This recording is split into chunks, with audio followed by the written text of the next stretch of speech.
السلام علیکم ورحمۃ اللہ وبرکاتہ۔ وعلیکم السلام۔ میرا نام بشارت احمد ہے، اسلام آباد پاکستان سے تعلق ہے۔ تو میں 2 مہینے ہونے لگے ہیں، 24 کو جاؤں گا میں واپس۔ اس طرح آئے؟ جلسے کا ویزا تھا تو دیر سے آیا تھا، وائف بیمار ہو گئی تھی اس لیے بعد میں آیا، تو ابھی 24 کو جاؤں گا واپس انشاءاللہ۔ 24 تاریخ کو انشاءاللہ واپس چلا جاؤں گا۔ تو میں حضور اسلام آباد جماعت کی طرف سے آپ کو صحت کی بہت بہت مبارکباد پیش کرتا ہوں۔ اچھا جی۔ سورۃ الحدید، اعوذ باللہ من الشیطان الرجیم، بسم اللہ الرحمن الرحیم۔ ما اصاب من مصیبت فی الارض ولا فی انفسکم الا فی کتاب من قبل ان نبرأها ان ذلک علی اللہ یسیر۔ ترجمہ ہے، زمین میں کوئی مصیبت نہیں آتی اور نہ تمہاری جانوں پر کوئی مصیبت آتی ہے، لیکن اس کے ظہور سے پہلے ہم نے اسے مقرر کر دیا ہوتا ہے۔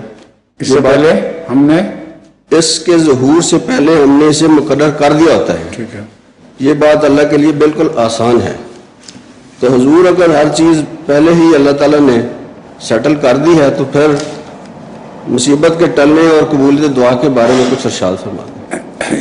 یہ 2 باتیں ہیں، ایک تو ہے تقدیر کے مطابق چیز نازل ہوتی ہے، مصیبت جو نازل ہے وہ اللہ کے حکم کے ساتھ نازل ہوتی ہے، اور ایک اس کا مطلب یہ ہے کہ اللہ تعالیٰ کو علم ہے کہ چیز کوئی تقدیر کے مصیبت کب نازل ہوگی اور کیسے نازل ہوگی۔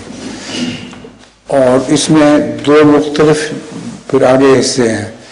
ایک ہے تقدیر مبرم، ایسی تقدیر جو ٹل نہیں سکتی، اور دوسری عام تقدیر ہے جو ٹل بھی سکتی ہے۔ تو اسی وجہ سے فرمایا ہے دعا اور صدقے کا حکم ہے۔